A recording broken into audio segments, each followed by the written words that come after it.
Hello,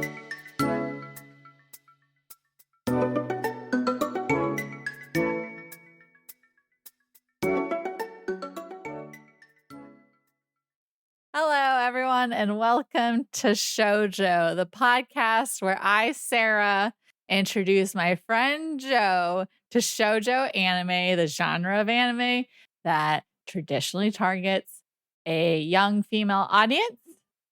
I'm the veteran viewer of that, having been the targeted audience, and Joe here is just some guy who found anime in college, and here we are today doing a podcast together. I'm just some guy. No prior relationship between the two of us. I just found him to make it so that the podcast name worked. Yeah, you started with His the real podcast name's name. not even Joe. And sought me out. Yes.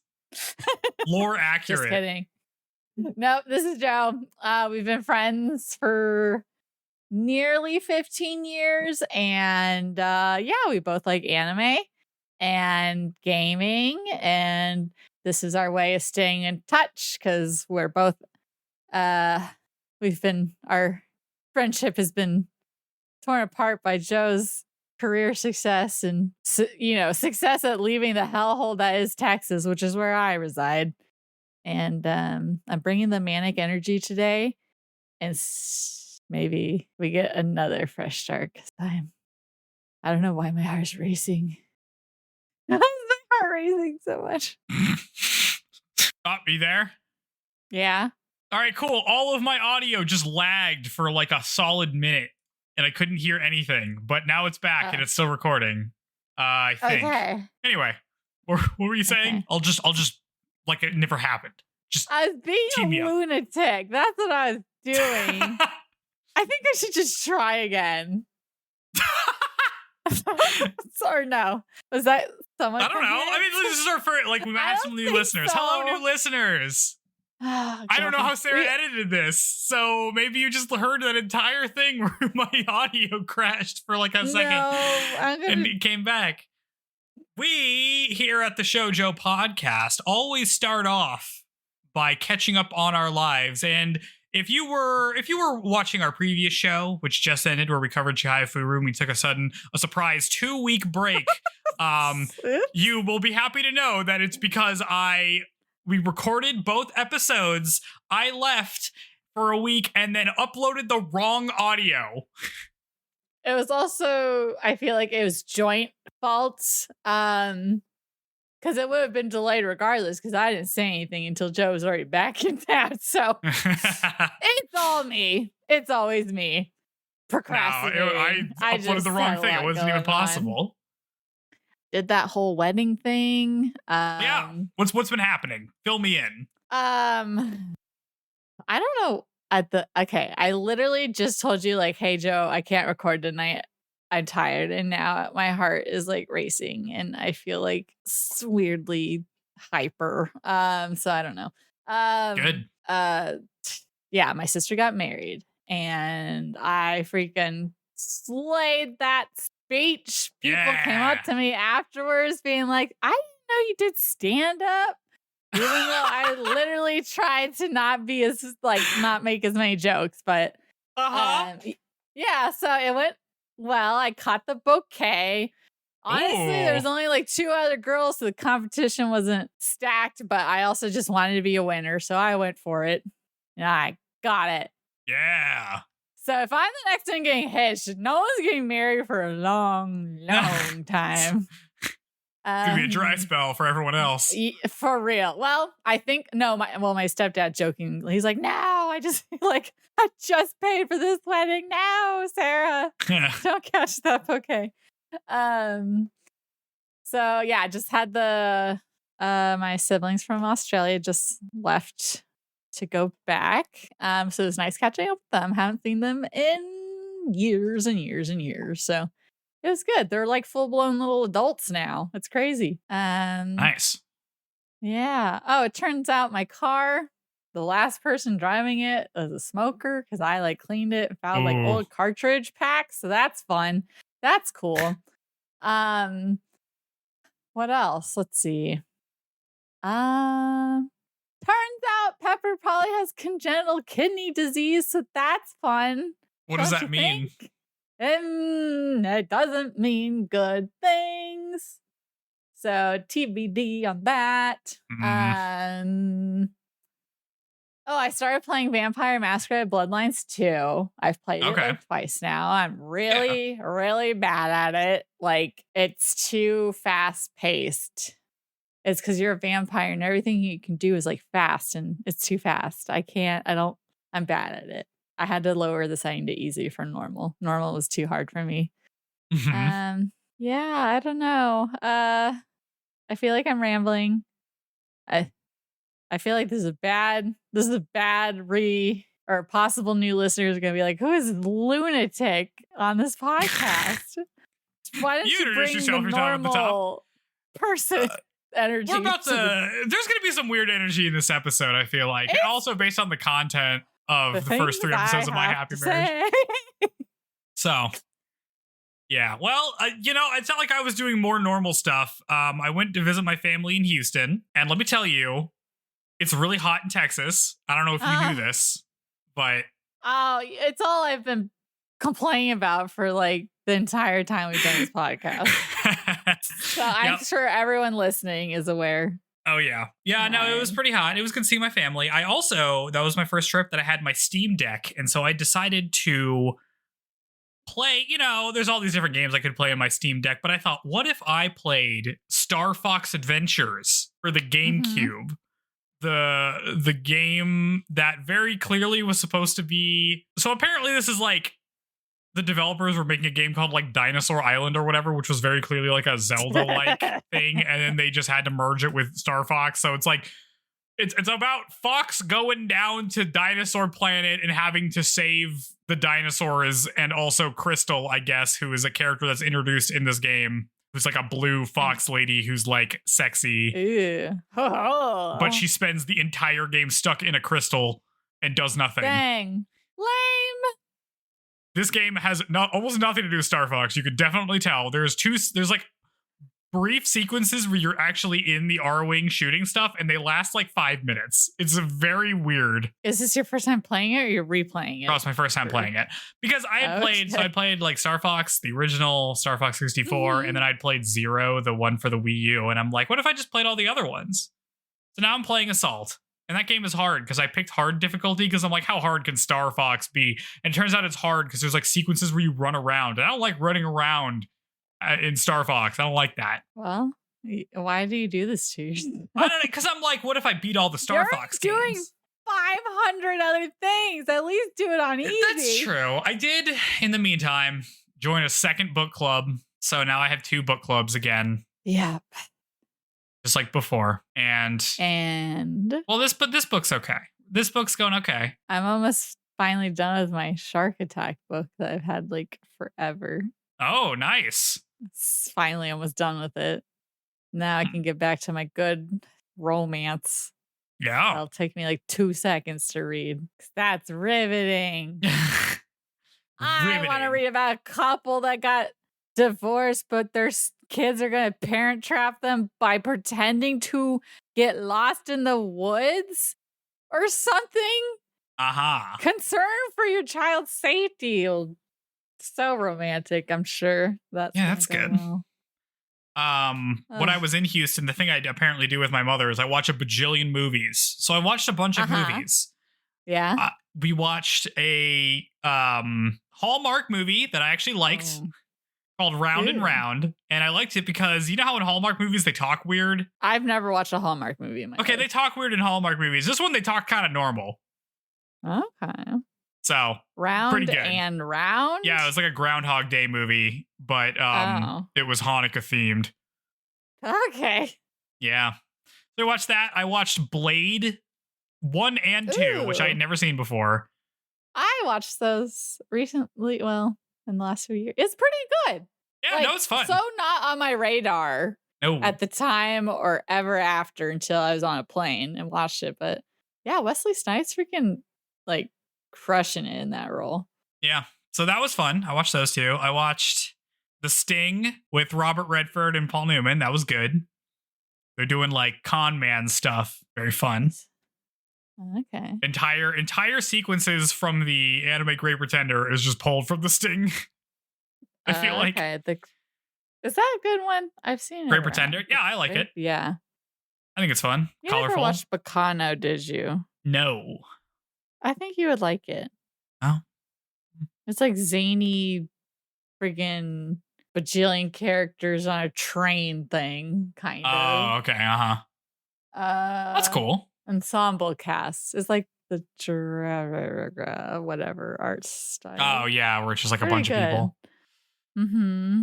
Yeah. So I watched that. I watched Vertigo, the Hitchcock movie Vertigo, where you get to watch Jimmy Stewart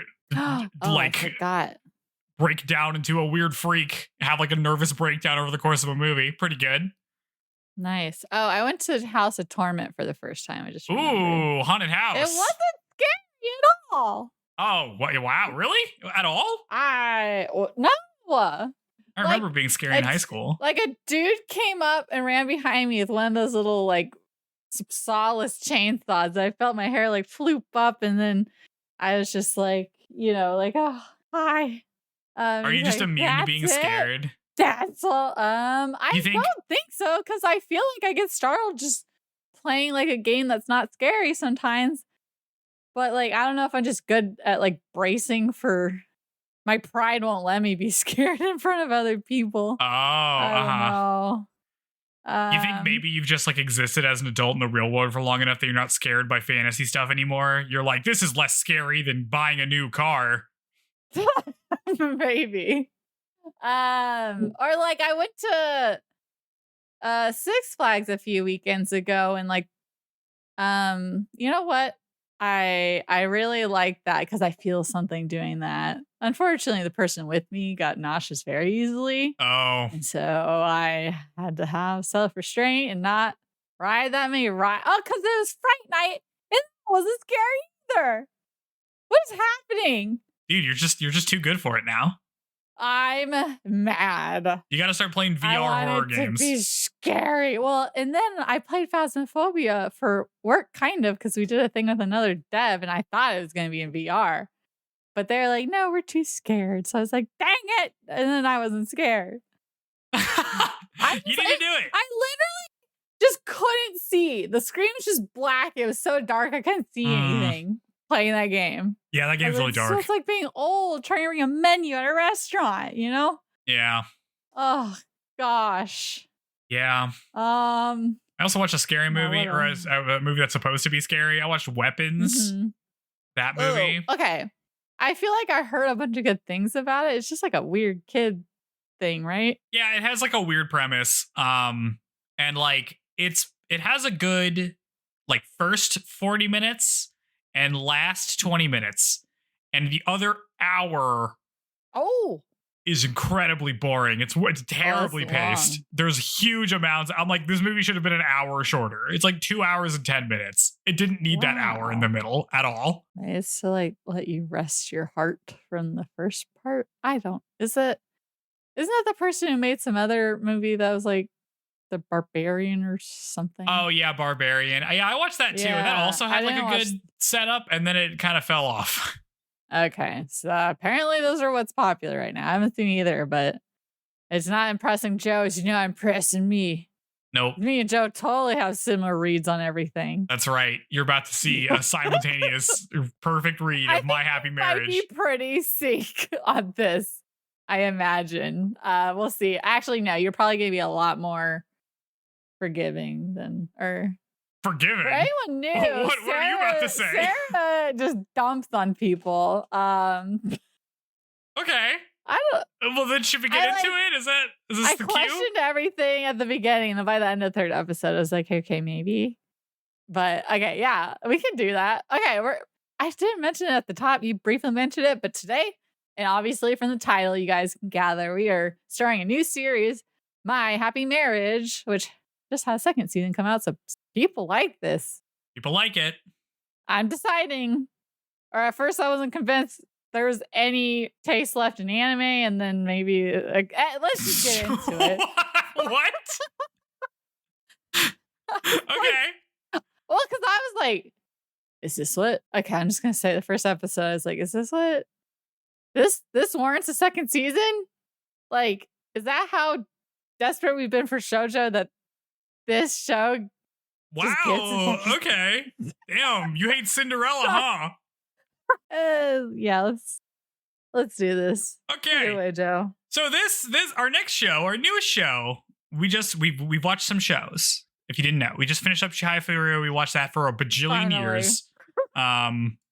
And now we're watching My Happy Marriage. When we start a new show, if you've forgotten, which you probably have because we've been watching Hurray forever, I like to talk about give you some context about this show. Starting with like the anime production, and then other episodes I'll like go into voice actors and stuff like that. So My Happy Marriage is an adaptation of a light novel written by Akumi Agitogi that was originally published online, and then it was like, acquired by like a real publisher, and they republished it in 2019. It is still ongoing, it seems, so they're still publishing this as like a series. There was a manga adaptation that came out at the end of 2018, so it actually beat the official publishing. It currently has 5 volumes, so it's about 30 chapters total, I think, or 31.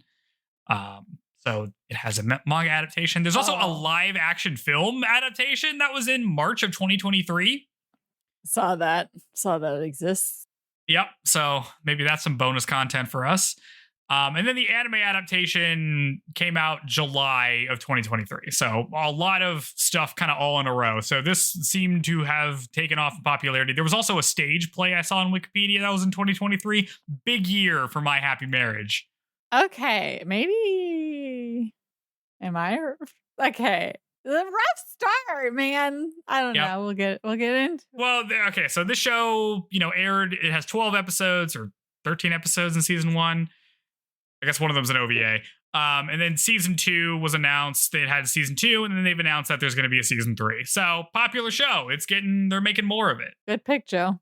Neither of us watched it before. We have not watched this before. My mom actually has watched this. I think you recommended it to her not like a long time ago as like a new thing. I mentioned it as like a new thing. Yeah, you're like, maybe she'd like that. Loves it, and I'm shitting on it. You think? Well, you haven't said shitting on it. Yeah, is that what you're gonna do? We do not have the same take. I'm just gonna tell you now. We have different takes on this show. No, my from episode 1 to the end of 3, there's hope. Okay. Continue. Anyway, so this anime adaptation is done by Kinema Citrus Animation Studio, which was formed in 2008 from former Production IG and Bones members. They have made anime such as The Rising of Shield Hero, everyone's favorite anime, everyone's favorite isekai. I've heard of it. What are your thoughts on Rising of Shield Hero? I've never watched it, and the name alone tells me I don't wanna. Oh, yeah. I don't give a damn about your fake MMO anime. I hate watched the first season with my friend, and then I couldn't make it through the first episode of season 2 because it was so bad. Yikes.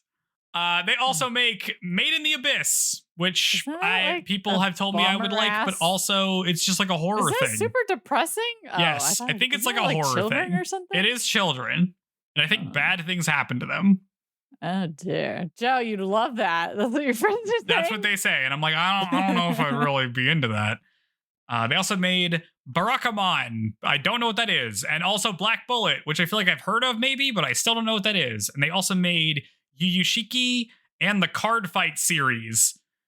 And lastly, they made one of the best shorts from the first Star Wars Visions collection. They made the one called The Village Bride, which I liked a lot. So they make a lot of stuff that I don't watch. But they also make this show. Isn't Bones members people who, well, not that it's likely the people who worked on Angelic Layer, but didn't Bones do Angelic Layer? I think so, yeah. Like Bones and Production IG are like huge and have been doing stuff forever. Okay, so who knows? Yeah. If there's any crossover. Yeah. I mean, they collaborated on stuff because there's a lot of their former people. But I think they're pretty, I don't know how much they're collaborating now. Wikipedia credits Takahiro Kabuta as the series director and who directed episode 1. Anime series are always kind of weird about like who's directing them, because unless it has like a established director, it's like every episode's directed by someone else. Okay. But Kubota has worked on Dorohedoro, Ping Pong the Animation, and some other stuff I didn't know. Supervision and storyboard is credited to Abo Takao, who worked on Utena and a bunch of other stuff. So long time in there. Lots of people worked on Utena from these guys. I saw when I went through some of the staff. The scripts are credited to Ami Sato, Takahito Onoshi, and Momokata Toyoda. And the music is composed by Evan Call, who's an American who's done music for anime like Violet Evergarden, Frieren, and the Hell Teacher Noob remake. So that's interesting. Okay. Music's pretty good in this. Yeah. So that's the production staff. Not a lot of other stuff we've seen. Probably not a lot of stuff we will see from this studio on this show. But who knows? Maybe we'll talk about voice actors. Maybe they'll adapt characters stuff. Moving forward. Yep. In our future coverage of it. So now we're going to get into the episode summaries, where I summarize the episodes and we comment on it along the way. Mm-hmm. All right, here we go. Here we go. My Happy Marriage, Season 1, Episode 1 is called The Meeting. We open on a woman. Look at this. Mm-hmm. All right. Hi, guys. My name is Sarah, and I interrupt Joe a lot. Yeah. First bullet point. Good precedent. What's up? It's nice to have a normal episode title again. Yeah, it means something. If you didn't listen to the Chai Furu episodes, all of those have poem titles as episodes, and they were all incredibly difficult for me to say and had nothing to do with the content of the episode. So there's a meeting in this episode, believe it or not. Continue. We open on a woman contemplating the deep misery in her life of just complete agony. But then she tells us that everything changes when she meets a mystery man. And then we jump to Taisho era Japan, which is sometime between 1912 and 1926, when Japan is modernizing and imperialism is in full swing. Yeah, I was going to say, this is I feel like, I don't know how many other, I've watched literally I think I named it in one of our previous episodes, Taisho marriage, something, whatever. Only one other anime have I watched that was set in this time period, and it was a arranged marriage one too. Yeah. So, but yeah, I feel like it's not one that we see, a time period we see too often in anime here. Maybe in manga, but not in anime. I feel it's Demon Slayer kind of around this time, because they have trains and stuff. There's weird because it's the era before this is they get the technology and are building up infrastructure, and here it's kind of already there. Yeah, because Mutsu whatever wears Western clothes, and this is where we start to see some people wearing Western. Yeah, at least. So yeah, I guess that's true. I guess Demon Slayer might be the most popular one to depict this era then. Yeah. So it just kind of shows up. It's hard. You wouldn't know it until a little bit later on, because we're mostly staying in a one estate that is very traditionally Japanese. But once she leaves and goes into town, it's very obvious. Yes, incredibly so. We're introduced to our main character, Miyo Sayamori, and her awful family, consisting of her extremely blonde, wicked stepsister Kaya, her very not blonde parents, consisting of her cruel stepmother and stone-faced biological father. Why is this kid so blonde? In all of the villainess and all the manhwa right now, I feel like it's always a blonde sister who's the bitch in the historical drama. I know, right? I hate that. Blondes. Ugh. Here it was always blondes are dumb, but there it's blondes are evil. I mean, I guess is that maybe that's just I don't know. Anyways, let's not think too deeply about it. I'm sure the author clearly didn't either. Yeah. Now people got crazy hair colors, I think. That's true. We got some interesting hair colors and in the other show. crazy things. Not too bad. Realistic compared to other anime. Anyway, Kaya throws some tea at Miyo, and her and her mother take turns dunking on her for screwing up the tea, while her father just kind of sits there and does nothing. The depressing times. Just right off the bat. With depressing times. Doesn't slow down. Later, the Sayamoris receive a guest, Mr. Tatsuishi, who has come to talk with their father. He's brought some sweets to the servants, making him the nicest guy in the series so far. He bought some stuff for this. Yeah, this doesn't last. This guy sucks. Miyo goes out to sweep and overhears some servants gossiping about how Mr. Hasuishi is here to arrange a marriage with the Sayamori girls, since they're both of marriage age, because Miyo is already 19 years old. Already. Freaking hag status. Yeah, and Kaya's like 16 or something, I don't know. Later, while sweeping, Miyo is visited by Koji Tasuishi, a nice boy who tagged along with his father, and he came so he could talk to Miyo because clearly they got a little thing going on. They're like they got a crush on each other. How cute. Mm-hmm. They hang out, and Koji gives Miyo milk candy, which she hasn't ever had before, and she likes it, and then they eat it together, and it's cute. Okay, there keep seeing these parts where it's like the subtitles, she makes like a little hum sound, but it says like soft giggle. I'm like, she's not laughing. That's not a laugh. That is not what that sound is. Don't lie to me. It's closed captions, like. Yeah. Koji admits that he's always wanted to save Miyo from her family and make her happy, and it's very cute. I sure hope nothing goes bad. I was like, he's a sad boy. She's a sad girl. This is a sad world. There's nothing happy going on happiness here. Just freaking dark depths of depression. Yep. Later, Kaya asks her father for a new kimono, which he agrees, and then asks Miyo, whose kimono is way more plain than Kaya's, to come to a meeting tomorrow afternoon. You thought I was gonna give you? No. Come to this meeting. Family meeting. Later, Miyo thinks it's really weird that he'd ask her to come to a meeting instead of just ordering to do it because she's basically their servant anyway. She's like, that's weird. Why did he even bother? Whatever. Because she's just like a servant to these guys. She's Cinderella. It's true. I just watching it, I'm like, what is this? Why is everything so terrible? What shoujo is this? It's the next day, and Miyo is working alongside the servants, as she clearly does often. And Kaya comes to taunt her. Later, Koji shows up wearing Western clothes, and he sees Miyo, but is very withdrawn.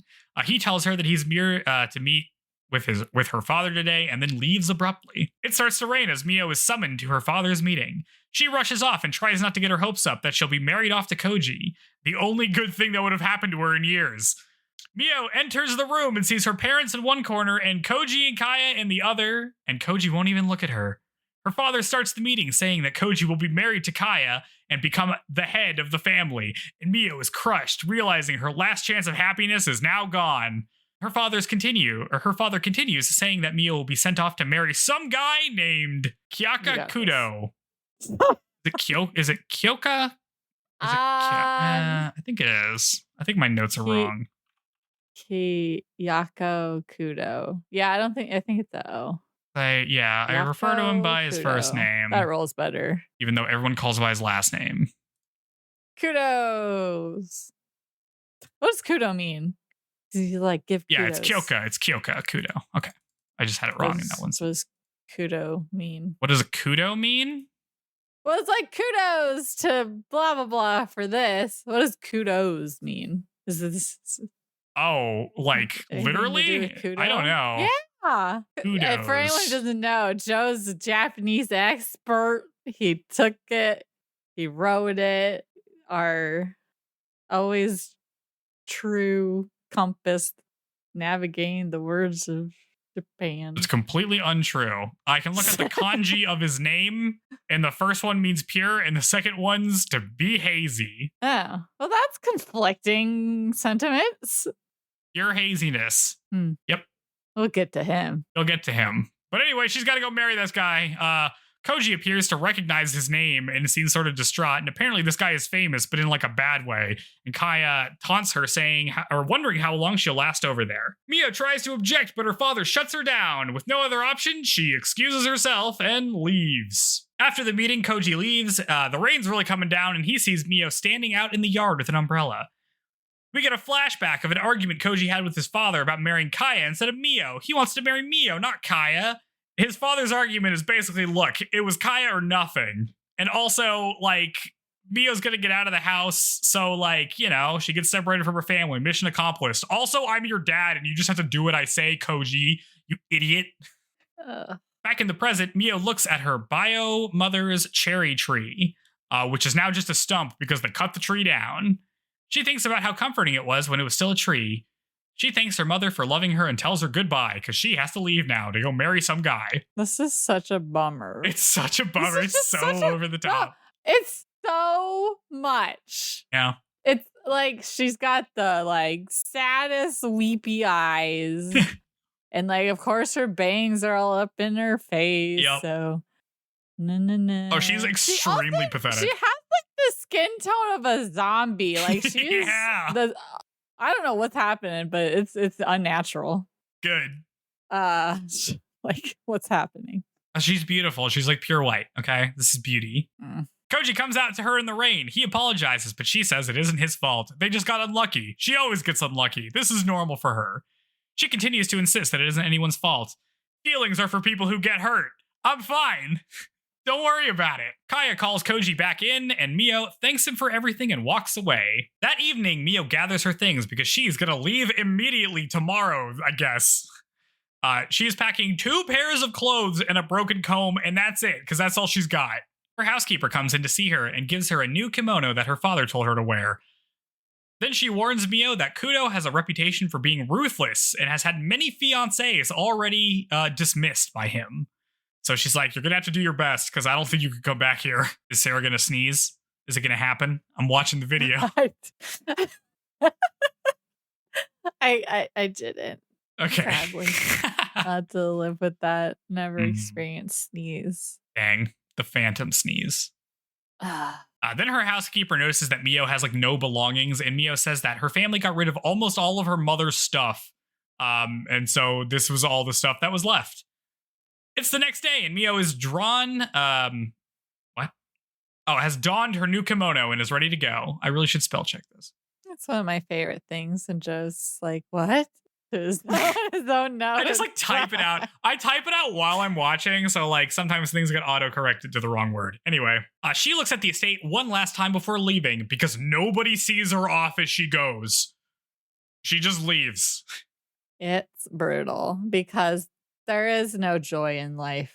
This is not an anime that contains happiness, not even there is no joy in life. It. Unfortunately, for all of these women, they live with the patriarchy and they have to listen to whatever their shitty dads say. I'm watching a lot of The Sopranos, so I get it, you know? This is just the saddest, like setup. Like, not even, like, authentically, believably. It's just, like, trying to be the saddest show ever.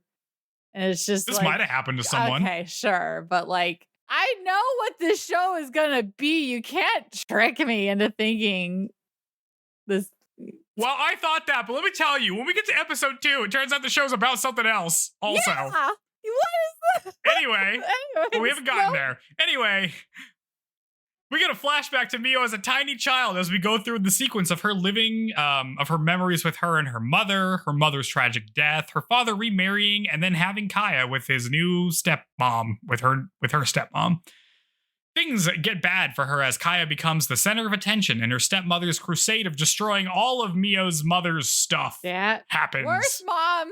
Like cutting down the tree. But she's like cartoonishly bad, so I don't know. Where is she going to lay in the rankings? The rankings. Absolutely wicked stepmother stuff. Again, this is the most like, I'm like, this is Cinderella. Yes. We're doing Cinderella. And we are. And this isn't the first thing to ever do it. This is like literally the beginning of every single, I was reincarnated as a whatever. Does this happen a lot? Okay. Where it's all like, oh, the poor girl just lived her life, and then her sister, and who was supposed to be her fiance, end up murdering her, and then she comes back to her life before it all happened to get revenge and blah, blah, blah. It's like this kind of start where they're all cartoonish because it's like a show where normally, or it felt like, you know, they're satisfying at first because it's like, dang, we never get like the good revenge where like they really get what's coming to them. But now that's like everything now. So now it doesn't feel very interesting, but it's like a similar setup of just like, let's just have it all be shit so we can wipe it clean later. Yeah. Well, in the present, Kaya travels to Kudo's by streetcar and then by train. Hey, we're in the modern century. We're in the 20th century, baby. Yes, it's interesting. It's just Lastly, little story. I don't know. It's just jarring almost to see like. Yep. It's like you leave this very traditional Japanese estate and then it's like streetcar on a train. Yep. It's the 1920s or whatever. Lastly, she ends by walking along a road into the woods to Kudo's estate where he lives in the woods. She sees it and thinks that she imagined it would be bigger. You know, thought it'd be a nicer estate you had in the woods here, Kudo. I know. She's not impressed. Not impressed.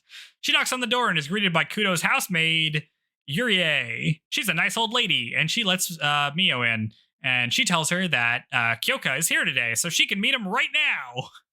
Finally, someone who, like has life in them and like speaks as if they have lived a life and experienced joy. For a protagonist.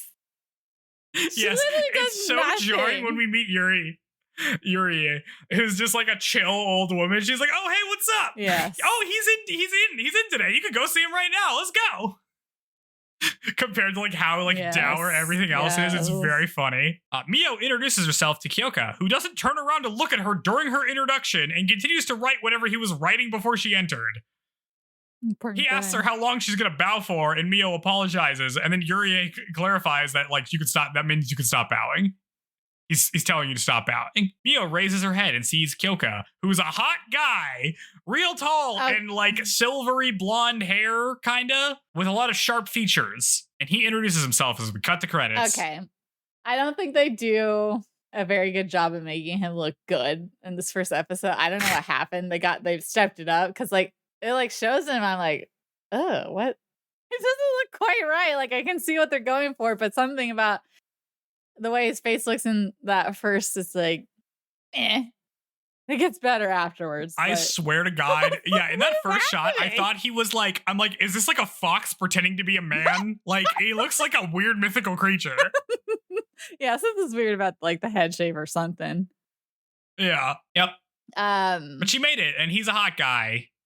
And he sucks. He makes such a bad first impression. He doesn't keep up the image for very long, does he? No. Everything changes constantly in this show. Nothing's forever or certain, or don't believe anyone on anything. Or the world set up. We're just going to Lord drop crazy in episode 2. I can't wait till we get to episode 2. It's so wild. But that's episode 1. Yeah. So she's Cinderella. She gets sent off to marry a guy in the middle of the woods. It's like, it turns into kind of, almost like, I'm like, is this going to be Beauty and the Beast now? Like, what are we doing? It's just like dowdy. Like a dowdy show. It's just like, I don't know. I just keep being like, like eye roll them as to how depressed we are and how this and that and how not interesting our character is, or, like any lick or shred of anything except just sadness. Well, I mean, she's been like horribly abused. I know, but it is like the shell of a person having been reduced so much. Yeah. I don't know. Well, we only have 13 episodes. I don't know. It just feels like it's true. A thing. Like I guess maybe it's because they show so much up front where normally it's like, yeah, I kind of had there's like hints, and then like over the course of time they show what they've been through, versus this is just like, let's just all put it out there right off the bat. It's only 12 episodes. We gotta go. We gotta go. We gotta move. No revelations to be had about what's happened to her. We know exactly what the score is. These people suck. Yep. The boy we thought was knifed and would save her is condemned to marry her shitty sister and therefore cannot save her. Yeah. Rip to that kid. He had whatever. Freckles. We know that means you're not built for the spotlight in anime. That's like what. Maybe stand up for yourself, kid. Let's say. Oh God. Okay. It's just each episode feels like episode 1 feels so strange, and then it gets better, but episode 1 is such a bizarre, like it feels shallow. It's just all very cartoony, like things we've seen in other depictions before. So I mean, this feels just like pure setup to me. So I'm just like, okay, like what are we doing? But like next episode, we figure out what we're doing, and what we're doing is very not what I thought we were doing. They bury the lead. But this first episode falls into the category of story that I call The Past Sucks, where I read it or like I watch it and like my biggest takeaway is that the past sucks. A lot of things I've been reading lately falls into this category. I just read Elias Grace by Margaret Atwood. That's a past sucks story where my main takeaway is like, damn, the past sucks. Wouldn't want to be there. No, especially as a chick. Yeah. Patriarchy bad. Damn. Who'd have thought? Mm-hmm. So many things I'm like watching or reading right now has that as a theme. It's very weird. Yep. Yep. Good thing Right. today, right now, rules. Yeah, it's better. Yeah. Better than this. Yeah. We have deodorant at least. You have deodorant. Miyo could open a bank account if she wanted to. She could get approved for a credit card. Yeah. Anyways. Yeah. Now for She could look up how to make a pipe bomb online. Episode 2. Episode 2. Episode 1. Episode 2 is called About My Husband to Be. And the world pick he up lives back in. where we left off. Kyoka makes a provocative first impression by telling Miyo that it's his house, so it's his rules, and she'll have to do everything he says with no objections. If he says to jump, she'll jump. If he says to die, she'll die. Biggest And then he's very surprised. eye roll ever. Oh my god, dude. Please. Poser. This guy's trying real hard. And then he's very surprised when she just kind of plainly agrees to those terms and asks if there's anything else. And he just kind of stares at her as the OP plays. He's like, for real? You're not going to like push back on that at all? And the answer is no. She's just going to be like, yeah, okay. It's just like how it was before. It just feels so strange. He's testing her. For 5 seconds. Yeah. I think Look at the OP. How do you feel about the OP? it is totally average. I liked it. It's very I mean, the show makes me think it's super not about him at all. It's just about her transforming. So we'll see if that happens or if all because of him. I don't know. Yeah. I mean, it's about He's their in, like, marriage. 2 scenes. It's He's in, like, a partnership. 2 1-second scenes. We see the sister more in the opening than we see him, probably.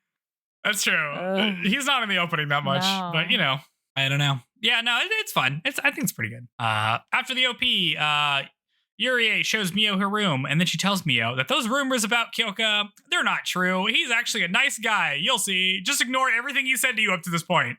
He's nice, I swear. Just immediately drop the act. He's not that bad. Yeah. All that talk last episode. Blah, blah, blah.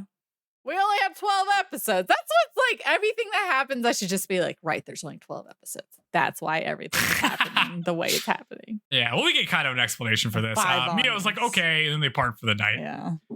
Miyo lays down in her bed and thinks about how that went better than she was expecting. She thought it would go even worse because she expected to be yelled at or made fun of. So at least that didn't happen. It's been so sad. Such a sad Jesus Christ, lady. But she thinks that he probably assumes that she's gifted, which she isn't. So that'll be bad revelation for him when he learns that.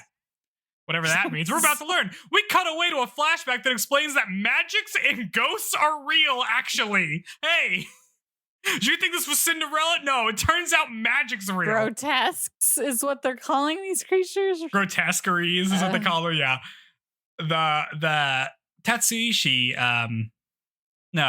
the Sai, whatever. Her family is famous for having members that can see ghosts and spirits, but of the daughters, only Kaya can see them, and Miyo doesn't have any supernatural abilities, and this is a big reason why Kaya was the favorite and Miyo was neglected, and also she thinks she's useless because of this, because she doesn't have magical powers. This was about magical powers the whole time. We didn't even hey guys, is that what you thought this was going to be about? I had no idea this was happening in this show. Where did this come from?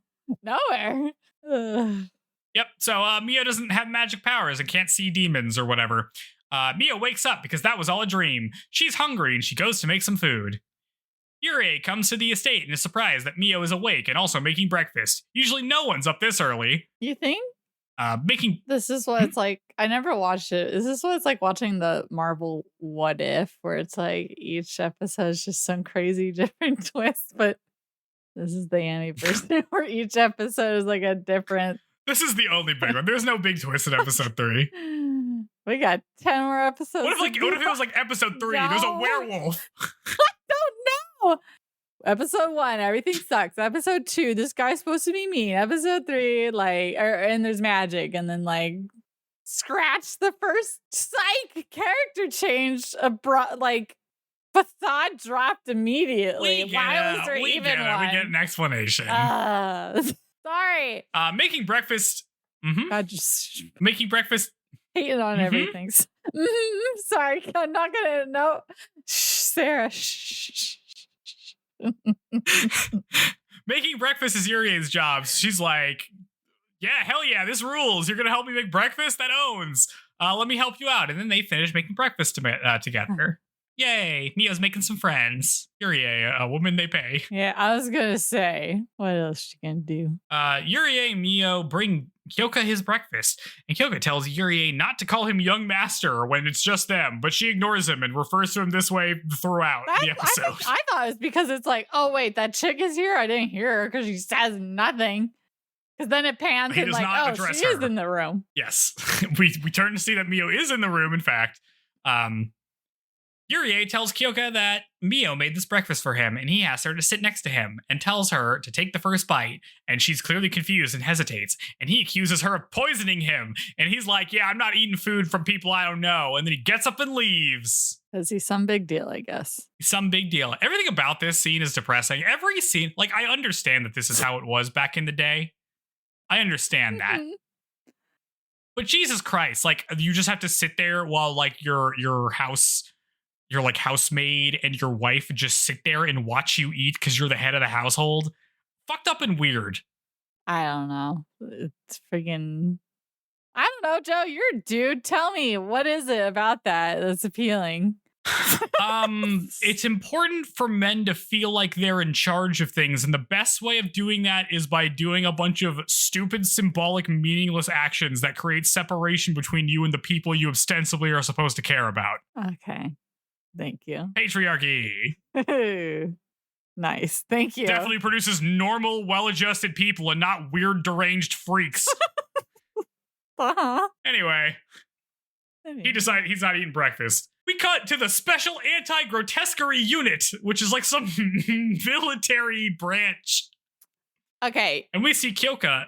Because in the first episode, the girl talks about her sister Kaya talks about going to school. And then she does talk about going to school. I thought maybe that it was going to be like a magic school and we're going to be some magic school show or something. Oh, shit. And that this girl, Miyo, was going to go eventually. Who knows? We got 10 more episodes, maybe, but I don't know.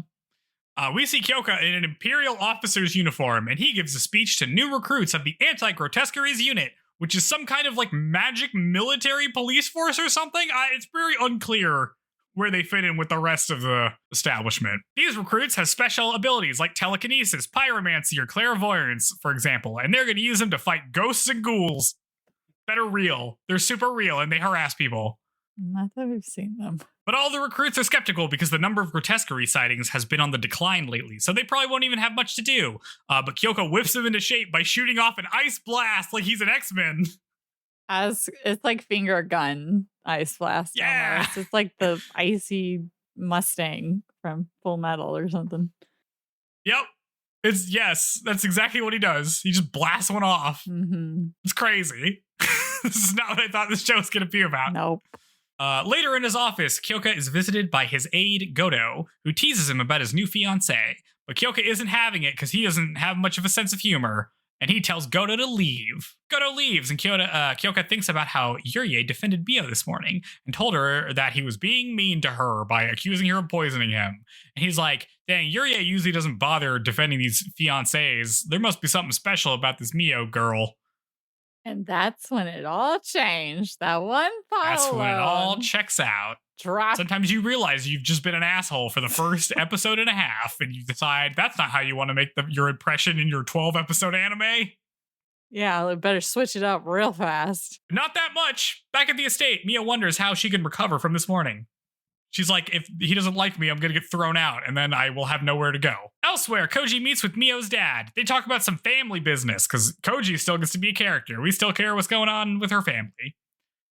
After their meeting, he talks to Kaya and offers to help out with some work around the house, and he brings a futon into Miyo's old room and beats himself up for not doing more for her, and he thinks that he'll have to do better if he wants to help her out.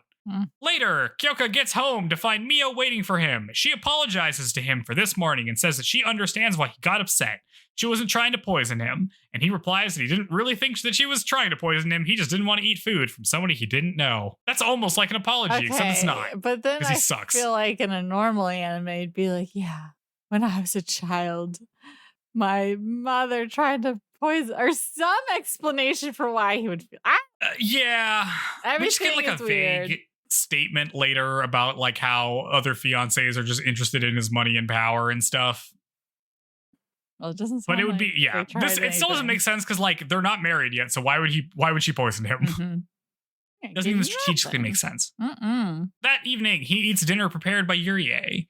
But he's gotten home late, so it's cold. And Miyo apologizes, and Kyoka tells her it's not her fault. And he's like, stop apologizing all the time. I will also note this is a scene where it's just him eating as she sits in the room next to him, kind of like catty corner to him. It's weird. Catty corner? Yeah, it's like, he's like, he's facing down and she's like facing to the right. I just hadn't heard that phrase before. Okay. Then he notices that she's not eating, which should have been obvious from the jump, dude. You have a tray. She doesn't even have a tray in front of her. He asks if she's eaten dinner yet, and she says no. And he's like, well, why didn't like Hurray make you anything? But Miyo says that she told Hurray she wasn't hungry because sometimes she just isn't hungry. I can't believe she still didn't make food. I feel like it's very hard to make a meal just for one person. Surely there was leftovers. Yeah, I don't know. It's because she has to be sad. That's why they're going. She has to be sad. She has to feel useless and pathetic and weak. And bring pity upon herself. Sorry. God damn. Sarah's out of control this episode. I gotta go on. Trying to go. We were covering a lot of stuff today. Kyoka finishes and Miyo offers to heat a bath for him because that's also part of the woman's job. But he says he'll do it himself because he's a pyromancer and he can do it in like 2 seconds. Don't worry about it. Because I thought he was nice. Miyo panics. But apparently he can do it all. He can just do it all. Miyo panics as she realizes that she has no work to do and thus contributes basically nothing to the household. And she's like, I'm going to be thrown out for sure. I can't contribute anything. Later, Miyo is cleaning and Kyoka apologizes to her through a screen wall about this morning. Because we can't see him with like his hair not in a ponytail looking hot, maybe. Looking hot. Is that why? He needs... His hair is so thin. He's got the skinniest little ponytail in the world. Yep. So he apologizes about this morning, and then he says that Hurray is coming home late, or is coming in late tomorrow, so Miyo can make them breakfast. He'll eat it. Also, the bath is still hot, so go ahead and take one. And she thanks him under her breath as he leaves. So she's just taking a bath in his filth. Is that what's happening? I guess so. I guess that's what you do. I mean, it's better than nothing, I guess, back then. I mean, there's like bath salts and stuff. I mean, the water isn't clear, right? So it's like, there must be some stuff in there. Miyo takes a bath and thinks that maybe Hurray was right. And he is a kind of a nice guy. Which, girl, he's still being mean to you, but whatever. No, can't you tell the magical shoujo guy is like, he's just having a hard time being direct with his kindness. I mean, listen. In Miyo's defense, she's comparing this guy to her family, which was 1,000 times worse. So yeah, he's great. Anything is better than that, basically. Yeah. She has another flashback to when she was a kid.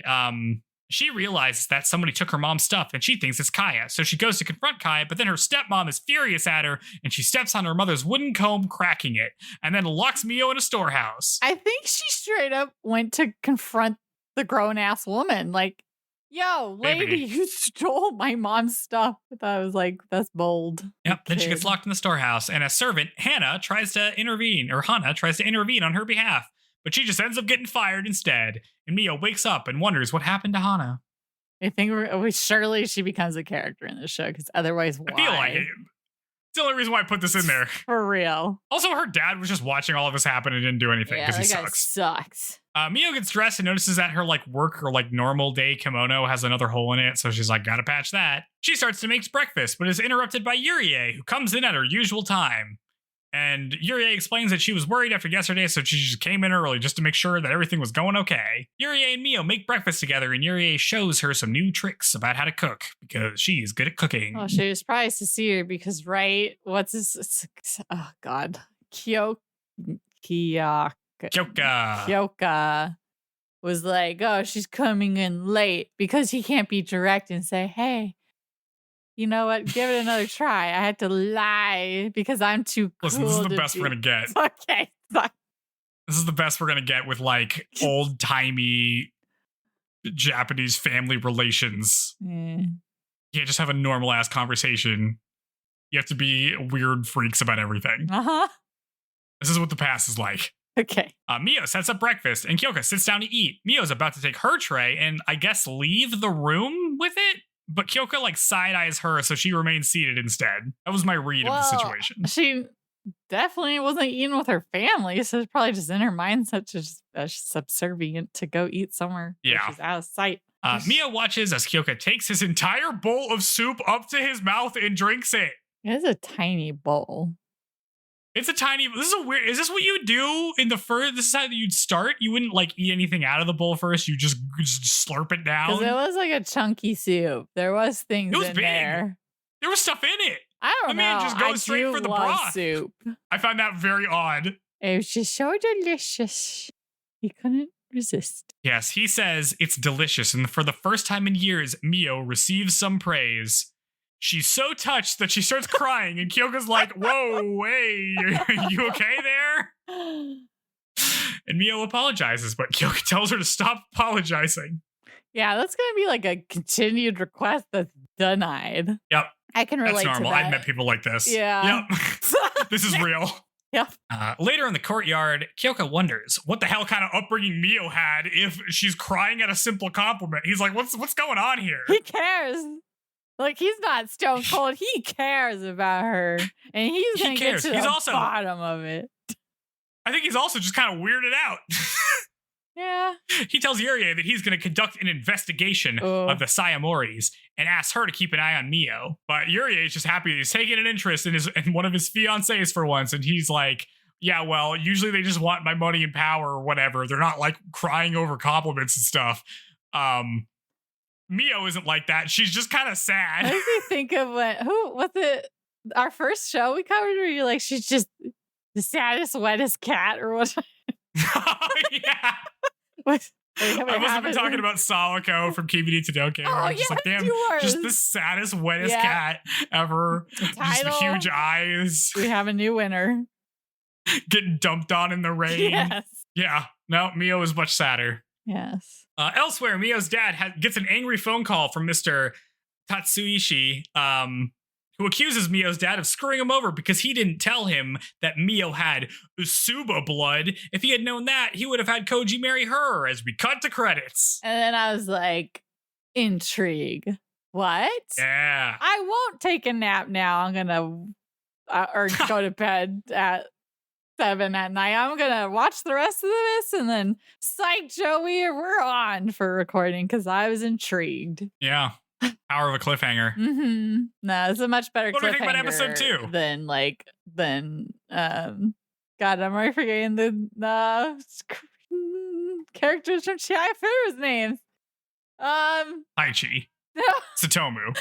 The queen. Sumire. Shinobu. Shinobu's grandma not finding the right channel is a much better cliffhanger than that. Yeah.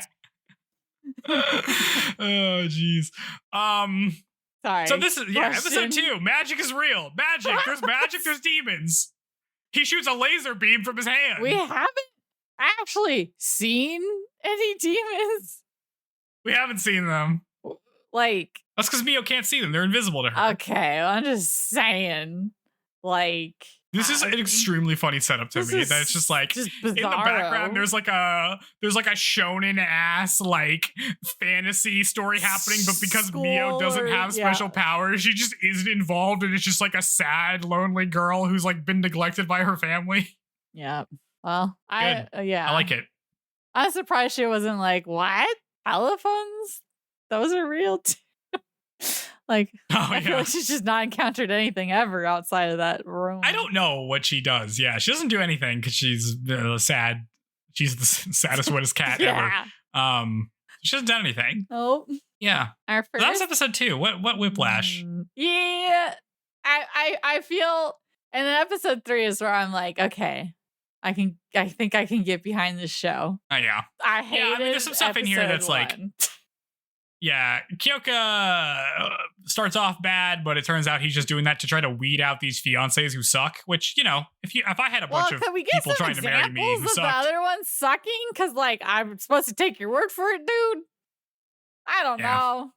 We got all her flashbacks. Give us something. I mean, Hurray also thinks they sucked, and I trust her. Yeah, so far best character. She's the only normal person we've met so far. Yeah. I think I just keep comparing this to all the shows that I think it's like, you know, obviously following, and it's a weird, I don't know how I feel yet, but at least I'm interested to watch more. And that's why I was like, let's just do the recap tonight so I can keep watching the show. So I'm interested enough to watch more after episode 3. So let's get to it. Yep, I'll have some bigger thoughts about the first 3 episodes at the end of episode 3, but let's hit episode 3. Episode 3 is called Our First Date. We open on Miyo and Kyoka eating dinner together, facing each other this time. Ooh. We're making progress, people. Kyoka asks Miyo if she likes living here, and she says, and asks what she does for fun, and she says that she reads magazines and sews. Might as well be eating bonbons. Look at her just chilling, fretting about not having actual work to do. Kyoka invites her to come out with him to town tomorrow, and Miyo hesitates and says that she'll just be a nuisance if she doesn't have like a reason to go into town. But he's like, it's fine. You should just come with me. And you know, you're my fiance, technically. Yeah. This is where, if she had a friend, this is where if she was Sarah and this is real life, her friend would be like, stop fishing for compliments. Yeah, I want to hang out with you. Yeah, you're cool. Whatever. Good Lord. Yeah. Then he thanks her for the meal and leaves.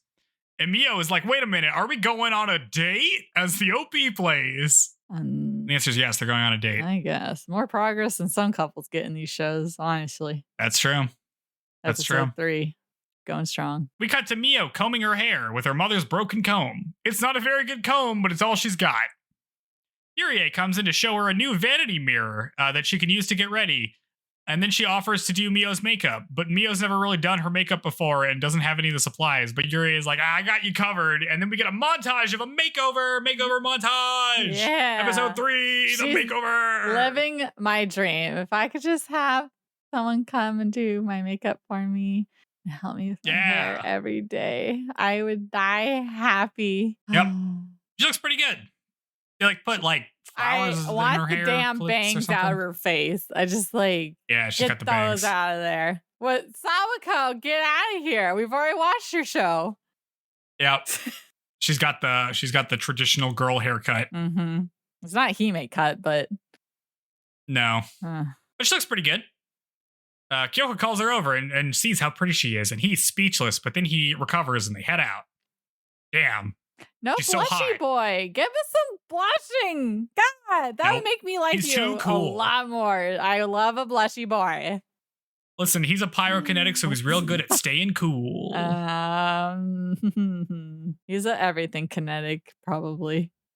They drive off in his car, and he tells her that they're going to go to his office so that they can park there because parking downtown sucks, which for real, it's true. It's never gotten better. It wasn't good in 1920. It's not good now. Yeah, that's very relatable. They arrive at his military branch, and they see his aide Goto, who comes to talk with them. And he's like, hey, man, who's this girl you brought with you? But then Kyoka scares him off because we still have no humor. No, I thought she's going to be like, was he talking about me when he said someone was pretty? It couldn't be. Sorry, I'm just going to like... She doesn't say anything. She's too intimidated to talk to him. I'm just going to talk for her of what I imagine a shoujo protagonist would say. Uncharitable shoujo reads. That's by me. Sarah. Always. Kyoka apologizes to Miyo and says that despite how he acts, Goto is actually a pretty powerful user. A powerful, funny man. We'll never get to tell because I don't know how much time we get with the cool powers or not. I don't know. We get a little bit at the end of this episode. A little. Kyoka and Miyo walk into town. He asks her if she wants to go and see anything, but Miyo doesn't really have any idea what to do because she's never really been downtown before. So Kyoko's just like, why don't we just go run some errands then? They walk around and Miyo has a fun time window shopping, and Kyoko comments that it looks like she's having fun, and Miyo gets embarrassed. Then he pats her head. Oh, and says, God, it's we good to love have a fun. head pat. Head pat. Um, What girl doesn't want to get pat on top of the head after they've done their makeup and hair? I just think his character, I feel like we're being told everything and nothing is being shown to us that like feels more than like surface level. Like these are just That's because this is their first date. I'm just saying, like, he was all like, if I tell you to die, die. Now I'm cutting your head. Like an episode Okay, but he was later. bullshitting then. Just like, come on. Can we have... Now he's like, Nothing feels like, earned. Everything's just happening. Now he's like, I'm petting you like you're my dog. It's the nicest thing anyone's ever done for her. Yeah, she's a very sad, pathetic child, okay? Yeah. But it's cute. I think it's cute. This works for me. This isn't working for you at all. This is I'm joking around, but I do actually like this. I've seen it better many times before. I am unmoved. Okay. Wow. I literally, as I was watching, the expert is unimpressed. I see what they're trying to do. That's it. I see you. All right. Okay. Continue. Elsewhere, Miyo's dad and Koji's dad have a heated discussion about why Koji isn't married to Miyo if she had Asuba blood. Miyo's dad says that they got an offer from the Kudo family that they couldn't refuse. Besides, Miyo doesn't have any gifts anyway. But Koji's dad counters that it's her genetics that matter here. But it's too late now, I guess, because she's going to get married to Kudo. But he thinks to himself that his family will have Miyo one way or another. He's not going to lose to the Kudos. I like that we've resorted to just saying so-and-so's dad. And yeah, who cares? I'm not going to say their last name. They're complicated ass last names. I'm doing that. Outside, Kaya interrogates one of the servants about what her father is talking about. And then she gets all irritated that it's about Miyo. And then Koji sees her and tries to change the subject, but Kaya thinks that Koji still likes Miyo too. She's like, why is everybody thinking about Miyo? She's out of this house. She's been gone for a whole episode. Come on. She has her written off as dad, basically. Yeah. That's what she's just like, who the hell even is that? Back in the city, Miyo and Kyoka go to a kimono shop, and Kyoka knows the manager, and she says he has his order in the back because he ordered something. In the back, the manager teases Kyoka for bringing a woman with him. It must be pretty serious if you're taking her into town. He's like, he deflects. Kyoka thinks about a conversation he had earlier with Yurie, where she told him that Miyo only has like one outdoor kimono and one work kimono, and that's it. She's got 2 pairs of clothes, and Kyoko wonders why a girl from a rich family only has like 1 set of clothes. What the hell's going on, dude? What was going on in episode 1? I wasn't there for it. God, be glad you weren't. Kyoka asks the manager for some recommendations for Miyo. He sees a nice pink fabric and requests a kimono made for that, and the manager tells him that she can make it, but it'll take a while. Then she hands him a wooden box, which he takes. Then she tells him that he needs to hang on to this girl. She's like super attractive if you like dress her up. And don't fuck this up like you always do, Kyoka. I was assuming this lady just somehow knew about her fancy blood or whatever. And that's why she was so insistent. I don't think it was the blood thing. I think she's like straight up like, have you ever seen The Breakfast Club? Have you ever seen 10 Things I Hate About You? You could give this girl a makeover and she'll be hot. Except in The Breakfast Club, she gets considerably less hot. But I think it's basically like that. Yes. I know we liked when she was just making dandruff drawings, Yeah. Whatever her name was, basket. She's like, Kyoka, I don't know if you know this, but your girlfriend is super hot. Don't screw this up. And he's like, all right, fine, I won't screw it up. He comes out to see Miyo staring at a pink kimono that reminds her of her mother. Later, they go to a cafe, and Miyo eats some weird jelly bowl thing that she doesn't like. I think this is not that she doesn't like it, it's just that he is expecting her to smile if she likes it, and so this is just him being like, oh, it'd be nice to see if you smiled.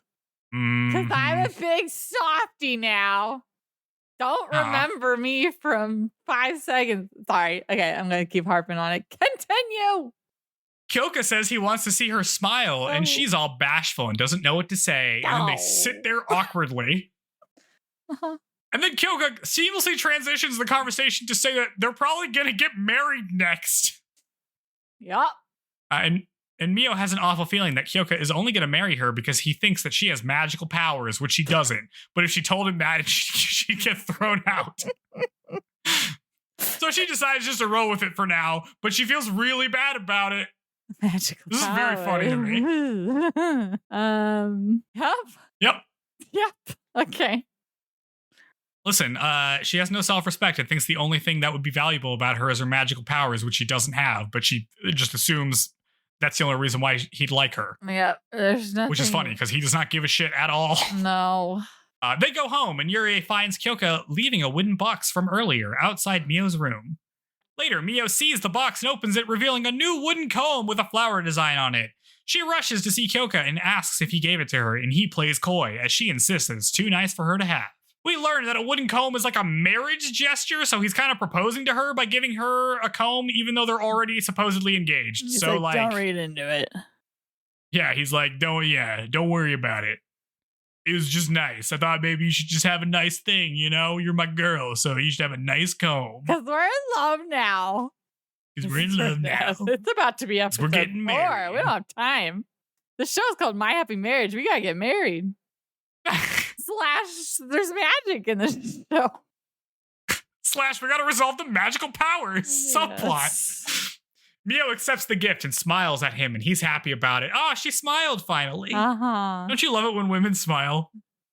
I mean, so I tell women all the time, you'd look a lot nicer if you smiled. And they love it. Sometime later at work, a PI... So sorry. That is basically what he did. Yeah. But he was not creepy about it. He's nice. This is 2025 canceled, sir. He's canceled. Kyoka Kuda from 1920 canceled.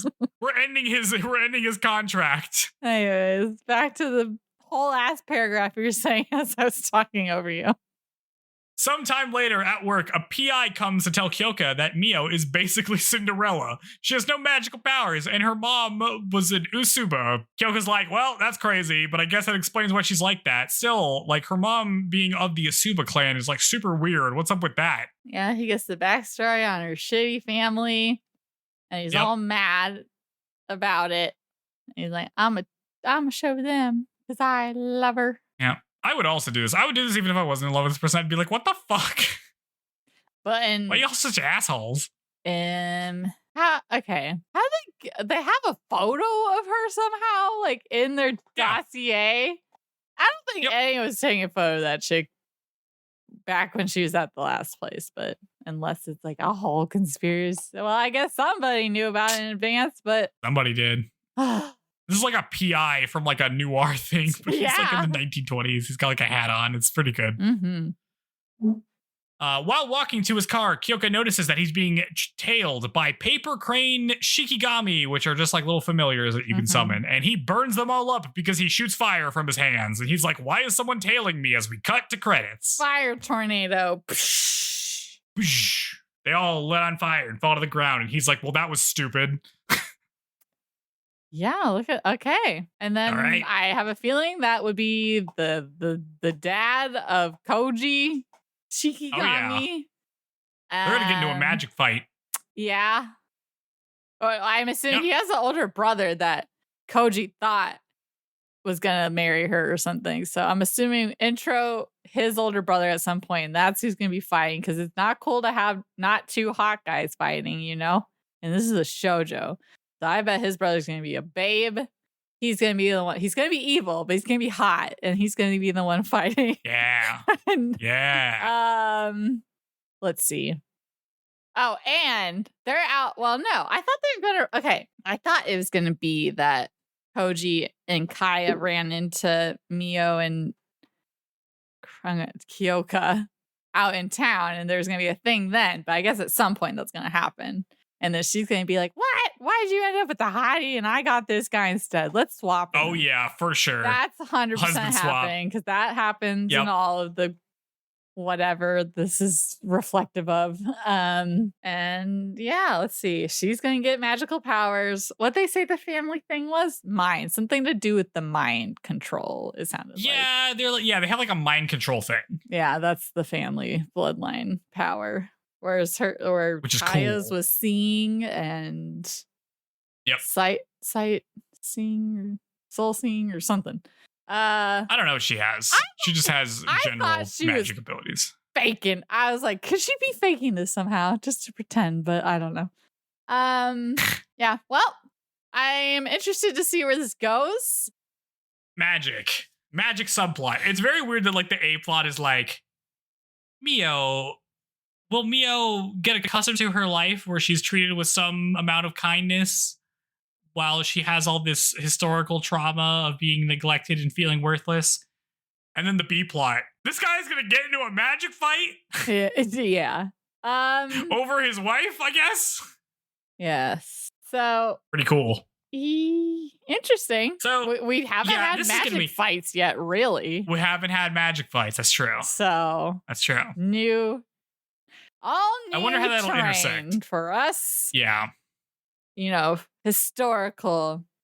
So yeah. I feel like this is gonna be a little hard for me because like the way it's turning out is like Kyoka's gonna be a nice guy who's gonna like open Miyo up to like basically experiencing what it's like to be a subservient housewife.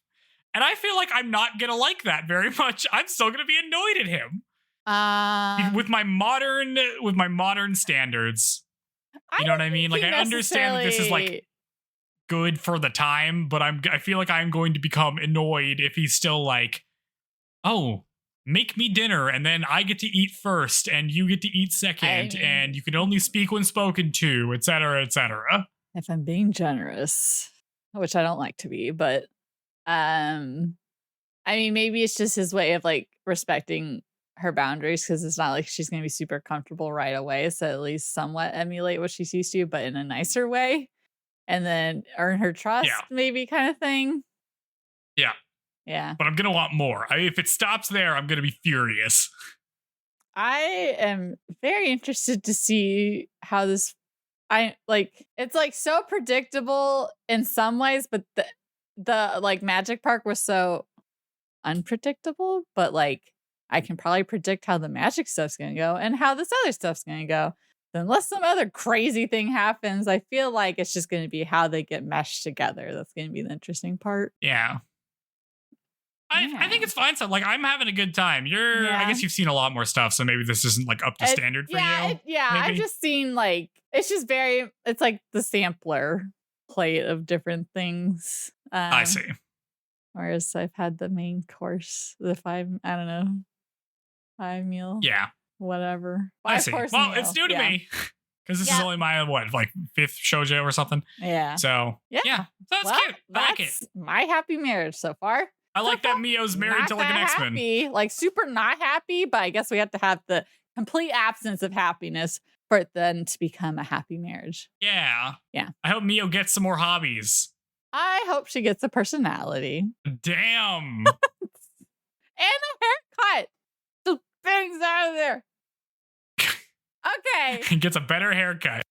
Yes. Oh, Lord. So true. far, no one's taught Misaki's bad little rat tails. But anyways, that's that. So, okay. We're an hour and a half in. Do you think that's because we just talked about it? I don't know. I mean, we probably spent like 20 minutes talking about our stuff before we just rolled into it. You want to go to 2? Yeah. I guess we'll see. I know. Yeah, we should do another 3. If we do, we can't just do 2 because then we'll be at an odd number. So we'll do another 3 and then we'll see how that goes. Basically. Yep. Okay. See. Yep. Okay, cool. So we'll watch episodes 4, 5, and 6 next time. While you guys are dying to hear our anticipation of that, what can listeners do for us? And what have some listeners or a listener done for us? Yeah. That you're about to ask them to do. And it's like, if you enjoyed this show, know that we're going to keep covering the show. Segment. We're going to go through season 1 and maybe season 2 for liking it at the end of season 1. we've covered other shows in the past. As we've mentioned, we just finished covering Chihai Furu, a pretty nice looking show up until it stops being a nice looking show. We've also watched other things like Kimi ni Todoke. We covered all the seasons, including the new-ish third season. We watched Skip Beat. We watched Angelic Layer right at the beginning, which isn't really a shoujo, but we're kind of counting it as it is. And we watched that other one, A Sign of Affection. It's A Sign of Affection. That's it. We covered that. And, also we release some bonus episodes sometimes. So there's plenty of content for you to, listen over if you miss our voices so much and want to check out some other shows in the meantime. We'll continue more or less at this clip. We'll let you know how many if we're going to drop down to 2 later on. But next time we're going to watch the next 3 episodes. Please rate us 5 stars in your podcast platform of choice. That's like the best way for the algorithms to pick us up so that other people can hear us. Please tell your friends about it. That's like the best way to actually get new listeners on things. And if you leave a 5-star review, I will read it aloud on the podcast, in Apple Podcasts. Why? Okay. All right. Regardless of content, within the second realm one of... did not come in. What does the second one say? Did the second one come in? Okay. I can't spoil it. Well, all right. Here's a 5-star rating to our next episode to hear from someone named George12331. George12331 says, "I love feet. They're so intricate and smelly." Thanks, George12331, for saying that and making me read it out loud. I will go ahead and say that I don't really care what you comment because I don't think the algorithm cares. I think they just like comments. So you can write anything and I'll probably read it unless I won't read it. Like if you put really bad stuff in there. Right. This was fine. Whatever. Thanks for making me say that, George. Yeah. Yeah. There you go. There you have it. Okay. That's from one of my dumbass brothers. And then the next review we guys get from another. So get ready for nonsense from boys. All right. Well, next time we're going to watch episodes 4 through 6, and we will be halfway-ish through the show. Yep. Mm-hmm. Yep. All right. Thank you, everyone who is returning to listen to our new coverage. And for any new listeners we hope you enjoyed your time here. And if you have, and you can't wait to hear from us, you can always go back and listen to those old series. That's I would the say, other one. Right, I forgot that one. Our coverage of the Rose of Versailles would be a good starting point. Yeah, that's a good. Oh yeah, the big old giant one. Yeah, the one we've ranked number 1. I mentioned Skip Beat. Did we say Skip Beat? Did we miss multiple shows covered? Okay, yeah. So yeah, feel free to take a listen to those. What did we learn? We do a segment at the end where I ask, what did we learn from these 3 episodes of anime we watched? You hate the segment. I know you do. But we're doing it. What did we learn? Did we learn anything? We're supposed to... You got to make your kimono orders early so that they're still in season by the time they make it. It takes time for them to make the kimono. So if you order it too late, it'll be out of season. I learned that just because a show doesn't there could always be magic. There could always be an episode that's that's right. I don't have magical powers. At some point. So always be on your toes expecting magic. Yes. It's not set up as part of the lore of the world, but that's fine. We'll figure it out. That's pretty good. Anything better? Nope, that's it. That's what we learned. Okay. Will it happen, viewers, listeners? I'll tell you. Let's see it. Come on. Okay. No, not for them. You'll have to wait till next episode. Very realistic. Very good. All right. Cut it. Catch us next time. Bye. All right. Bye. That's pretty good. I can't believe you're so down on it.